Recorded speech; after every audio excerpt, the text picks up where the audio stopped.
Bonjour et bienvenue dans l'hebdo de la semaine. Revivons ensemble les principaux temps forts de ces derniers jours. En Vendée, sur l'année 2023, la plupart des indicateurs de la délinquance augmentent selon le dernier bilan de la préfecture. 4,4% de plus en moyenne, soit 22 913 faits recensés. Ça représente 963 faits de plus par rapport à 2022. Julie Morini nous en dresse l'état des lieux. Parmi les chiffres à retenir, parlons de l'augmentation la plus forte. Elle concerne les atteintes volontaires à l'intégrité physique. Il y a eu 5 253 faits en 2023. Cela représente une évolution de 11,8%. 40% de ces atteintes concernent des violences intrafamiliales, une augmentation de 13,22%, un chiffre alarmant qui s'explique en partie par la libération de la parole. Cette libération de la parole amène plus d'affaires et qui se soldent par des élucidations, avec une augmentation aussi des affaires poursuivables en la matière, ce qui nous permet d'apporter ensuite des réponses au plus près des situations. Autre chiffre noir, la délinquance sur les routes. En Vendée, il y a eu 57 tués sur les routes l'année passée. C'est 11,76% de plus qu'en 2022. Et l'année 2024 commence mal. Rien qu'en janvier, 8 personnes ont déjà trouvé la mort sur les routes. Le préfet a donc décidé de mobiliser les forces du département pour comprendre ce fléau et faire de la prévention. Alors on va travailler dans tous les domaines. Donc je vais mobiliser l'ensemble des acteurs la semaine prochaine. Donc les auto-écoles, nos inspecteurs de sécurité routière, les collectivités locales, même si la voirie ici est très, très correcte. On va travailler avec, je vous dis, le milieu médical, on va travailler avec les associations, les milieux vélos, les cyclistes, les motos. Le trafic de stupéfiants, lui, est en hausse de 16,41%. Des conséquences multiples peuvent en découler, des accidents, des vols ou encore des violences. Ce fléau, qui fait partie des priorités ministérielles, est une réalité sur le terrain. Pour nous, concrètement, sur l'année 2023, ce sont 13 gros trafics de stupéfiants que nous avons démantelés sur l'ensemble du département de la Vendée. Enfin, je parle pour la zone gendarmerie, donc hors La Roche et les Sables-d'Olonne. Ce qui est un chiffre qui n'est pas neutre, et de même que les usages de stupéfiants ont été encore plus réprimés, puisqu'on en est à plus de 750 sur l'année, ce qui est une hausse de plus de 200 par rapport à l'année 2022. Pour lutter contre le trafic de stupéfiants, des opérations place nette vont avoir lieu sur le département très prochainement. Des renforts nationaux seront envoyés sur une zone bien définie pour effectuer des contrôles pendant plusieurs jours.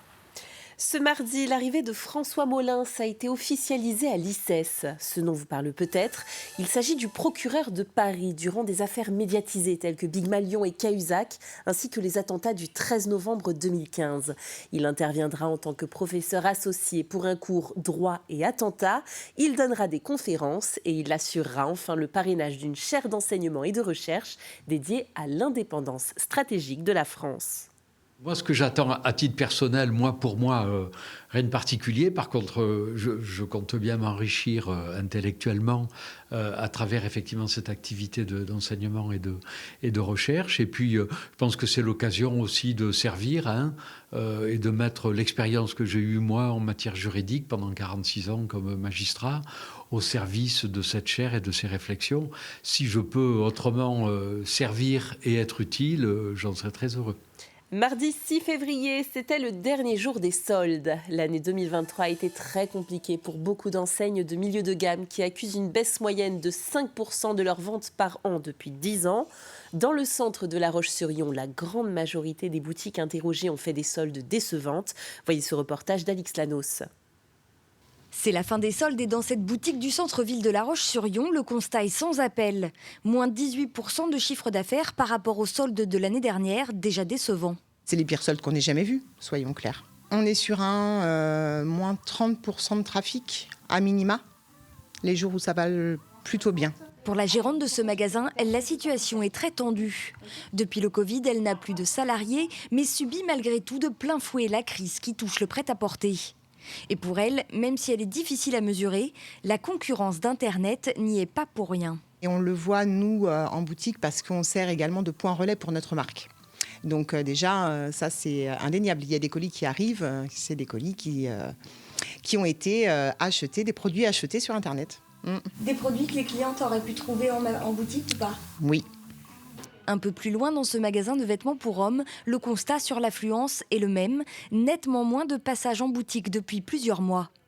Même si la fidélité de certains clients rassure la responsable, la baisse du pouvoir d'achat et le climat ambiant n'incitent pas les clients à consommer. On parle de crise, la guerre, tout ça mis bout à bout, forcément pour le moral des citoyens, c'est compliqué. On n'a pas forcément envie de venir faire les boutiques, se faire plaisir. Autre explication pour ce gérant, l'omniprésence des ventes privées et autres offres promotionnelles, notamment celle du Black Friday. Il n'y a pas vraiment de législation comme pour les soldes. On sent que les soldes, forcément, ça démarre à une date, ça finit à une date. Les Black Friday, qui n'est même pas français à la base, on se retrouve avec une législation qui n'est pas définie. Certains font une journée, donc le vendredi, noir. Ça peut être une semaine, un mois pour certains. Donc au bout d'un moment, ça serait bien qu'il y ait quelque chose qui soit mis en place pour définir justement, pour éviter tout débordement. Inquiets, mais certainement pas résignés, dans le centre de La Roche-sur-Yon, les commerçants n'espèrent qu'une chose, voir revenir physiquement les clients en boutique. Mardi, les enseignants ont suivi une nouvelle journée de grève dans le prolongement de celle du 1er février. Une cinquantaine de personnes étaient rassemblées en fin de matinée devant la direction des services départementaux de l'éducation nationale. 2 sujets cristallisent les mécontentements, la réforme Attal et ses groupes de niveau en maths français pour les élèves de 6e et 5e et la carte scolaire 2024-2025 avec 43 classes vendéennes susceptibles de fermer. Si les effectifs baissent, c'est gagnant, c'est tout bon pour les enfants, c'est tout bon pour les enseignants, des meilleures conditions d'apprentissage pour les enfants, des meilleures conditions pour les adultes qui les encadrent. Donc voilà, ce sont encore une fois des décisions purement comptables. On récupère des postes sur le dos des enfants et des adultes qui les encadrent. Nous, on demande 0 fermeture et au contraire des ouvertures partout où c'est nécessaire pour avoir enfin des conditions d'apprentissage et d'enseignement qui soient favorables aux apprentissages et à l'émancipation de tous les enfants. Et mardi toujours, se tenait à Paris une grande conférence de presse sur les engagements environnementaux du Vendée Globe 2024. Dans le bâtiment de l'UNESCO, en présence de nombreux skippers, les organisateurs ont donné naissance à la Vendée Globe Foundation, un fonds de dotation dédié à la protection des océans. Mathis Pires nous explique ce qu'il faut en retenir. C'est dans une salle remplie de l'UNESCO que 10 annonces environnementales ont été faites par le président du département de la Vendée pour le Vendée Globe 2024. 10 engagements environnementaux donc, dont certains qui sont à retenir, dont la création d'une fondation du Vendée Globe. La fondation du Vendée Globe, le Vendée Globe Foundation exactement, a pour objectif de récolter des fonds auprès de nos entreprises partenaires en particulier pour pouvoir financer de la recherche. Il nous faut continuer à comprendre ce que sont nos océans pour mieux les respecter et nous avons un vecteur extraordinaire, c'est le Vendée Globe. 40 concurrents vont partir faire le tour du monde sur les océans. C'est le moment de capter de l'information et de les confier à un certain nombre de chercheurs. Une autre annonce est aussi à retenir et c'est ce pourquoi nous sommes présents aujourd'hui, c'est le partenariat avec l'UNESCO. Les skippers vont embarquer sur leur bateau des capteurs météorologiques. Là encore, nous voulons continuer à profiter de cette merveilleuse course pour en faire un événement planétaire. Et l'UNESCO, qui représente l'ensemble des nations de ce globe, va nous aider à crédibiliser tous ces travaux de recherche qui vont être faits grâce aux capteurs qui seront installés sur les bateaux du Vendée Globe. Ces capteurs ont pour vocation de faire un certain nombre de relevés, encore une fois, et en particulier dans les mers du Sud, qui sont très peu pratiquées, où il n'y a pas de bateaux, pas de pêcheurs, aucun relevé. Ce seront les seuls relevés que justement la communauté scientifique va pouvoir profiter. 8 autres engagements ont aussi été pris à 278 jours du Vendée Globe le 10 novembre prochain, notamment la réduction de l'impact environnemental dans le village départ et aussi la décarbonation de la venue des spectateurs. Mélissa Leonetti, si ce nom ne vous dit rien pour le moment, vous en entendrez probablement parler. À 15 ans, elle est la première Vendéenne à tenter de décrocher la prestigieuse ceinture du championnat de France de boxe anglaise. La demi-finale et la finale se joueront les 17 et 18 février. Mathis Pires a assisté à un de ses entraînements. Entraînement intensif, échange avec des partenaires d'entraînement.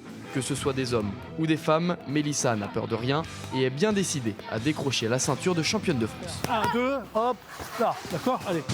Des fois c'est assez embêtant parce que le fait de tout le temps combattre contre des garçons et qu'en compétition on tombe sur des filles, c'est pour ça que mes entraîneurs ils font venir des filles des alentours pour que je puisse boxer contre des filles.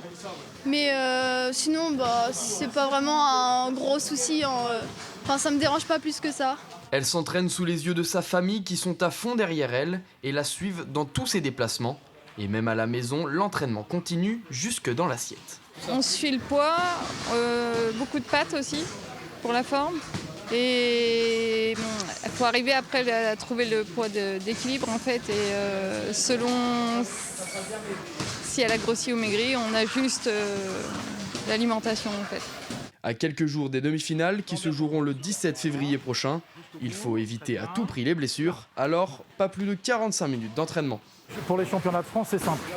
On fait un échauffement de 20-25 minutes, on fait du shadow sur 4 ou 5 rounds, et puis on fait du sac sur 4 ou 5 rounds aussi, et on peut finir à la palette. Donc l'entraînement ne dépasse pas 45 minutes. Pour une petite de ce stage-là, on ne dépasse pas les 45 minutes. Pourquoi ? Parce que déjà les jeunes, et puis c'est des exercices qui sont très intensifs. Encore ? Envoie le bras arrière. Oui, c'est pas assez tendu. On la préserve, parce que si on les laisse faire, ils s'entraîneraient de trop. Et le surentraînement, ça amène la blessure. Donc c'est là qu'il faut aussi les réfréner. À cet âge-là, ils ne veulent pas s'arrêter. Si on les laisse faire, ils sont capables de faire 1h30. Et ça, c'est pas bon. Après, on va à la blessure. Donc il faut la préserver. Si elle veut aller loin, il faut la préserver. En cas de victoire, Mélissa jouera la finale dès le lendemain, sous les yeux des sélectionneurs de l'équipe de France. Une opportunité en or pour faire décoller sa carrière, elle qui rêve de suivre les pas de son idole, Estelle Yoka. Après les carnavals de Cholet et de Granville l'an dernier, le showband RSF de Saint-Fulgence se produira cette année sur 2 événements, rassemblant chacun environ 200 000 spectateurs. Le 151e carnaval de Nice et la fête du citron de Menton, les 17 et 18 février. C'est la dernière ligne droite des répétitions. Colline Davy y a assisté.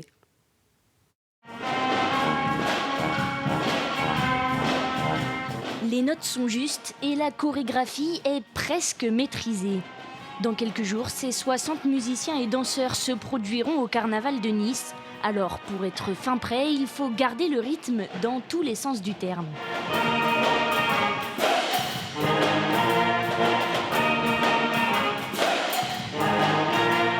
On garde le rythme habituel, mais c'est vrai que là, il y a un petit peu plus de pression, d'intensité sur les répétitions, parce qu'on est censé se produire dans 15 jours, ce qui est tôt dans l'année par rapport à d'autres saisons, même si c'est vrai qu'on a l'habitude de faire des carnavals. Donc dès mi-février, là c'est un gros morceau qui s'annonce, puisqu'on enchaîne Nice le 17 février et Menton pour la fête du citron le lendemain. Donc effectivement, là, on essaye de rôder. On sait qu'il y a des petites choses qui sont un peu plus difficiles, donc on les travaille un peu plus. Il y a des choses qui sont nouvelles aussi, qu'on a essayé de travailler depuis quelques semaines et qu'on veut proposer à Nice et à Menton, donc on les rôde. La troupe peut compter sur son expérience et pas des moindres. Descente des Champs-Élysées en 1976, Grand Prix d'Amérique à Vincennes ou encore parade des 24 heures du Mans. Le showband sera à Nice pour sa 3e fois. Mais pour certains, c'est une grande première. On répète et puis on essaye de se dire que ça va le faire. Ouais, on s'entraîne à fond pour essayer d'être au meilleur de nos performances. Ouais.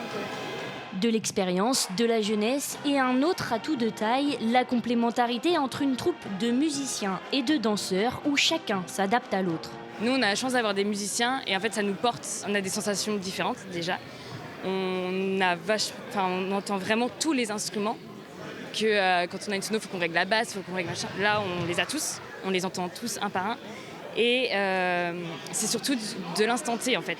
Les musiciens, ils joueront jamais la même chose de la même manière. Donc il faut toujours qu'on s'adapte. Chaque jour, ça change. Et c'est ça qui est beau aussi. Dernière répétition en conditions réelles. La troupe est prête pour les 15 jours à venir et la relève est assurée pour les 15 prochaines années.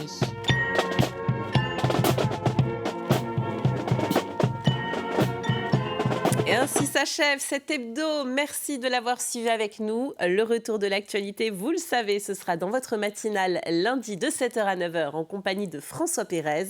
Quant à moi, je vous souhaite un bon week-end et à bientôt sur TV Vendée.